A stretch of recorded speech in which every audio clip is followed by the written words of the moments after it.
So this is a panel about cybersecurity and resilience in iGaming, in gaming in general, in 2025, and how to stay ahead in a digital-first industry.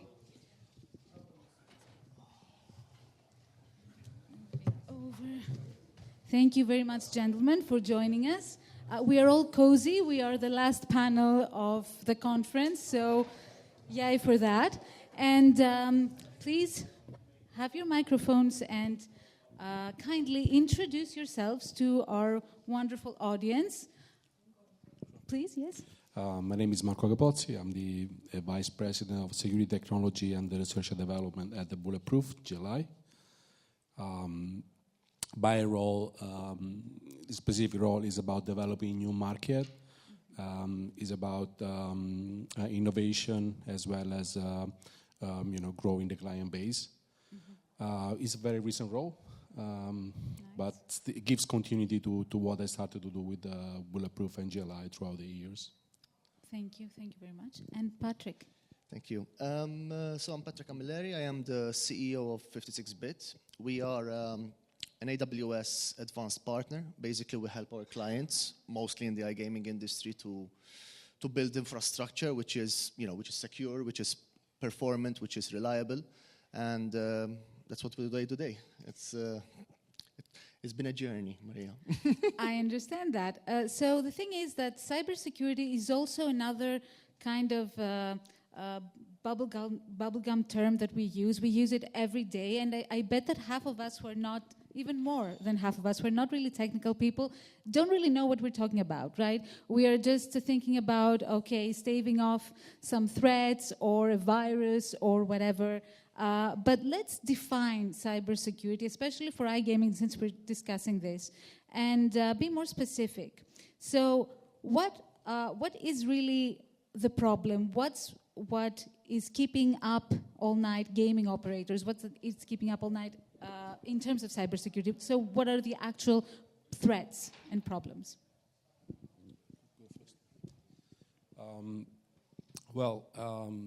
Obviously, there's several aspects that we need to consider, especially within the gaming industry. Starting from the fact that those solutions that are provided are quite fragmented. So there's different stakeholders that provide the solution, and often there are loopholes. For instance, the dynamics between operator and the supplier sometimes is a bounce of responsibility who's in charge of security. Mm-hmm. That's definitely one of the main problem. Second to that, the fact that often security is seen as a compliance checkbox. Mm-hmm. Rather than true security. That's the way we call it. So organizations that do it, in order to comply with the regulation and get the license. Just the box to exactly, tick. Rather than effectively, enforcing those controls that would determine their success moving forward. Okay, and Patrick, what are your thoughts on this? Yeah, I mean, for iGaming specifically, it revolves around, I would say, three main things, right? Cybersecurity. So there is the element of player data, right? Mm-hmm. iGaming companies in general have a mine of extremely important data, from financial data to personal data, and that is very valuable for the company, but also for attackers, right? Mm-hmm. So it's very different if you go and steal a little apartment and the apartment is empty. But it's very different if you go and steal something from the Louvre, right? Or from a big palace. So the importance of that data is critical. And also there is the element of availability. So this is where resilience comes in, where if you're not available, your website, your company is not making money. So that availability is also part of security, and there is also a lot of security things that ultimately you need to think about. And there is reputation there. There is obviously the financial aspect of it as well. And finally, I would say also security is super important when it comes to scams and the ability to have a proper system that ensures whoever wins properly, right? And there are many examples of each of one of these. Just today, Can I mention it? Yes, yes, yes. I don't know if you saw it, but just today, one of the largest companies, a major company in Malta, which is a supplier for another major company in Germany, 1 million something player data and significant data, personal data, financial data, etc. And it wasn't very complex. It was very, very simple. Actually, someone somewhere effed up, right? They left it open, basically. They left the door to the house open. So it doesn't have to be very complicated, but that can affect your financial, your regulation ultimately, and yes, your reputation. All things which are very hard to recover from. Yeah, to recover, yes. And Patrick, actually, I analyzed the 50 top hacking events in the past couple of years, and I made some data out of it. So the loss, like the financial impact, about 570 million across those 50 events, and over 30 million of users affected. And according to what I just said, top 3 attacks were ransomware, phishing, and DDoS. Right? Exactly the elements that you listed earlier, right? And only in 5 cases out of 50, the perpetrator were identified as a crew, not even as an individual, right? As a crew, because they put their name there, basically, right? And there's this nice statistic from IBM that in order to identify and resolve an attack, it takes 277 days, 207 to identify the attack, and 70 to sanitize the environment, right? So this is pretty much in numbers the story of within the gaming industry of the past couple of years. So right? a whole year to identify the threat and then to contain it. Pretty much.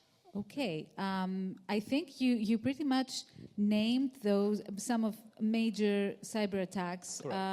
Okay, so let's skip that. But what are the lessons learned from those? From those cyber attacks? It comes itself with the statistics I just mentioned. For instance, if you consider the main attack that were successful, so ransomware, phishing, and DDoS, the lesson learned is that the weakest link is still the human being, right? And for instance, there's lack of social engineering exercise and social engineering awareness within those organizations, but even within the regulation.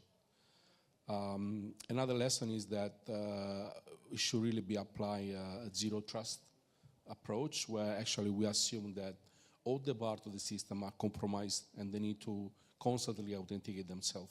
Right? This is under both the technical point of view as well as the governance point of view. Right? This is exactly what our numbers are saying to us. And the thing is that when organization might consider the risk to be exploited very low, but the impact is so high, as those numbers say, that they should really focus on it. So there needs to be preparedness and just doubt everything, be prepared all the time. Patrick, do you have anything to add? So you need to think about security as a chain, right? It's literally a chain, and the weakest link is the weakest link on the chain. So as soon as that weak link is found, that chain is going to break. So what is this weak link? What are these things? So it could be systems, could be technology, but that's quietly, I would say, relatively easy to fix if you actually do it, right? Because you need to go through the process of doing it, and it's actually easy to use technologies like today, like AI, etc., to actually help with that. The problem is humans, as you were saying. Like, guys, 2 days ago I was super drunk in a bar. I was celebrating with that guy there, and yes, you, Matteo. And how easy is it for someone to do social engineering on me, to come onto me, and that state of mind, steal a password, right? Of course, there are ways, and we implement these ways of protecting yourself from that, but the human element is always the weaker part. But yes, obviously the technology can also be weak, and it's important that you do the effort to be proactive, penetrate, testing, and Definitely it's easier to control system than people, right? It is, because it's computers. It's uncontrollable. Humans, not so much. Okay, so are there any threats that are unique to the iGaming industry? I mean, apart from the general cyber attacks that we talked about.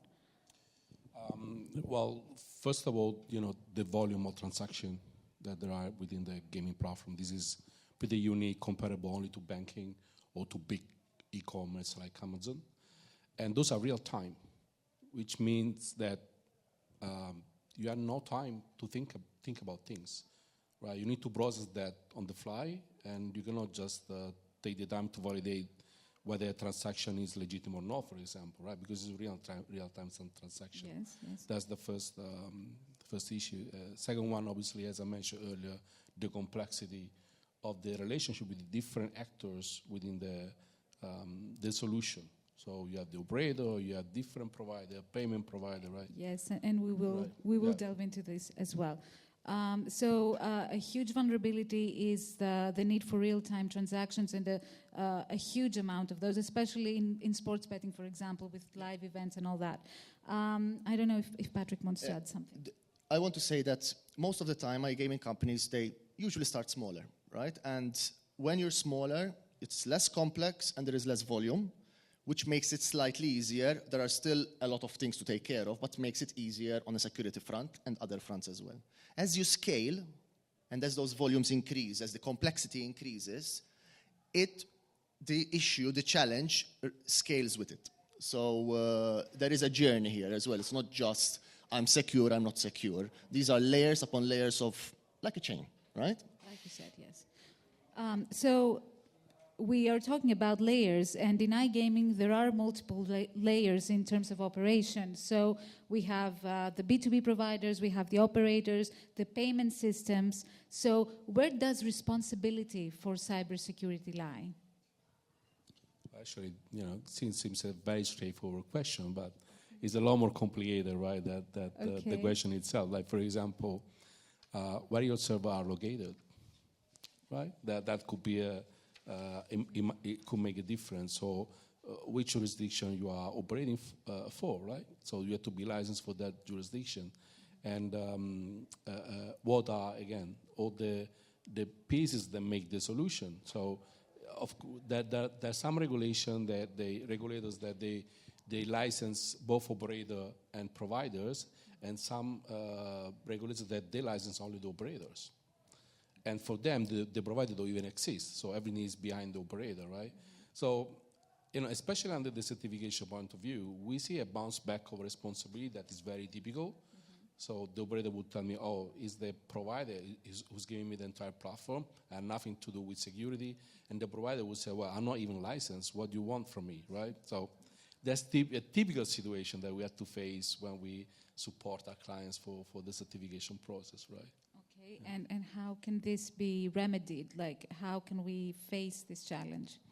Well, there's a few things. First of all, awareness from the players within the industry. So a provider should care to provide a safe solution to the operators, right? Operators themselves, they should make sure that there are enforceable security requirements within the agreements between them and the provider, as well as regulators be very well aware to explicitly indicate those responsibilities in the regulation without ambiguity, right? So, Patrick, do you want to add something to this? Yes, please. There are lots of players. So when I say players here, I mean stakeholders, right? So lots of layers of complexity in the sense that you have operators, you have game providers, payment providers, hosting providers, and then managed service providers like us who help host. So that's only 5, and I'm sure there are like 15. But I believe two things. One, the contracts. You mentioned the contracts. I think that's very important because it sets the stage. Right? You're a provider. I'm an operator. Listen, this is your responsibility. This is my responsibility. There's no arguing. But reality is a bit different. The legal contracts can never capture all the nuances, all the details when it comes to security or when it comes to responsibility, especially when you have an attack. And speed is important in that part. So what you need there as well, apart from very good contracts, so you reduce that risk, but also training, right? Training causes two things. One is you actually know what you're responsible for. Mm-hmm. And two, the byproduct of training, especially if you do training as a group, right, where the game provider and the operators You mean all together, together, talking together? It creates trust, which really helps when you have an attack, because time is of the essence. A 1 hour, this is like, I like to do these analogies so that, you know, we don't take it too technical. But if I had a heart attack here, hopefully not, but if I had a heart attack here, every minute that counts. Every minute will increase my chances by 10% that I die, right? And it's exactly the same when you have an attack from a cybersecurity perspective. Every hour, every minute. And when you were saying that, I didn't know about that, the 250 days thing, that's crazy. That's crazy. Because you cannot, the faster you are, the more you can mitigate the issue, the reputation, the financials, and the data being stolen, right? So time is of the essence. Training and good contracts that make those responsibilities clear are essential. Sorry, Patrick, when you say training, not just about people, about processes as well. Yes, sir. I can tell you one of the biggest failures from my clients is the fact they don't test the incident response. Yep. Right? Yep. So it's not just testing the actual technical parts, it's testing the process, the response of when something happens. Now you passed me the ball, because that's what I wanted to ask. So everything needs to be in agreement. You have to test the process, and everyone needs to be in communication. And how does the regulatory framework support this? Are they following up with these demands? Is there a frame that can actually encourage the companies and the stakeholders to work this way? Is it catching up with our times, or do they need to do better? What is going on right now? Regulators are historically behind. They are not technical. They are not expert in risk. Careful. We have a regulator from Malta here, right? Well, careful. But it's also education. That's what it is. You know? I mean, generally, that's what our regulator. Maybe the gentleman here, is an expert in cybersecurity, but generally, that's what we experience with regulator, and that's why, for example, we provide our support, assistance. We provide free workshop. We try to make them aware about new threats, about new technology, right? So this falls on the shoulders of cybersecurity services companies. It is something that you guys provide, you actively... We do. As a certification lab, we work together with the regulator to make sure that they are aware, about what's going on in the industry and what is coming up, right? The problem is that a lot of time also regulators, they have their hands tied, because sometimes to change those regulations, you have to go through parliament, for example, right? So, I mean, it's not as very easy. It's not agile. It's not agile at all. It takes time to change regulations, and it's good that there is a lot of layers to make sure that that regulation comes out better than it would have come out if it was too fast. But there is also a limit. If cybersecurity is going at 700 miles an hour, you can't have regulation which follows at 50 miles an hour. You're never going to catch up. Right, but that also comes from the operator approach, not just testing for compliance, but testing for your security, right? Yeah. So and multiple jurisdictions, multiple jurisdictions. The complexity of, I think, like in Europe now, if you want to be certified everywhere, you're talking about more than 30 different certification framework. The complexity is extremely high. On top of that, you want to put the GDPR, the ISO 27001, the PCI. I mean, those organizations, those operators, they go through a lot, every single year. Just to be clear, though, when you look at it from the technical and processes perspective, a lot of these, there is a common thread, right? So it's not like you have certification A, certification B, and they are completely different. So they complement each other. I'm inventing a number. 60-70% is very common, basic security things, basic processes, and then yes, there will be obviously differences between jurisdictions, depending where it's targeting and its focus. Still, is a very complex. Extremely, right? but it's not obviously. If you do the basics right, where the hosting, whether it's cloud, whatever it is, has certain. The easier things that we've been known about for the last 25 years, you should start from there, and you're already covering a lot. Doesn't mean there is still a lot to cover, but it's a good start. We recently published July a new security framework for the industry. It's called GSF, Gaming Security Framework. Okay. And actually is addressing all those common controls as well as specific module for the specific gaming business that our clients run, for example, online gaming or specific products, betting or slots, for example, as well as land-based, right? And this fairly recent, I think at the beginning of the year was published, and the idea is to become, like a benchmark for the industry. So what kind of feedback and reaction you had for that? How was it received? Have you seen that actually awareness spreads on those issues, and all sides, regulators and operators and providers, are waiting and willing to learn? We actually had very good feedback, both from regulator and operators, and especially several regulators contacted us telling that it's something that the industry was missing. So we're happy with the work that we invested there, right?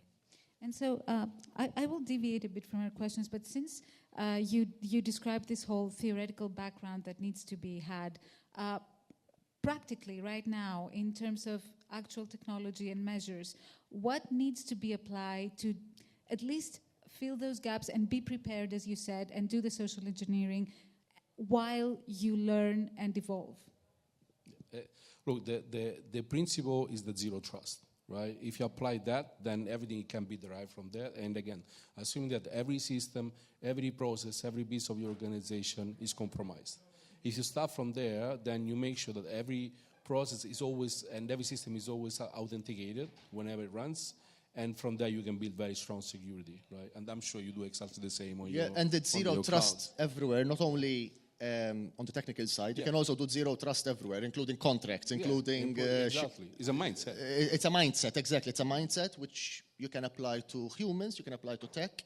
And you don't trust... Trust no one. It's trust no one. No, it is a concept which obviously sounds harsh, but that's how you stay on your toes, making sure that that's the whole point, right? That you stay on your toes, making sure that everything is aligned before you trust. And you always verify, right? You verify. Technically, you can do penetration testing and other techniques. Audits. But also on the human side, like there are technologies today where it sends automatic emails trying to socially hack whatever the human is able to give them. And if they do reply and they do manage to do that, then you know where your weak spots are in the chain, and you go and act on that in the human perspective, not just technical. Training. And then training, and then maybe include other techniques to limit the damage if that actually happens, right? So. And Maria, what we mentioned, the fact that security is not just one thing, right? It's multi-layered, multi-phase problem to approach. You can categorize technical side and governance side, right? But then within of each of them, there are many different aspects that you need to take care of. It's just not about your system, it's about your process, about your people, your training, your stakeholders, and everything needs to be in place because, again, hackers are going to spot the weakest link and exploit that.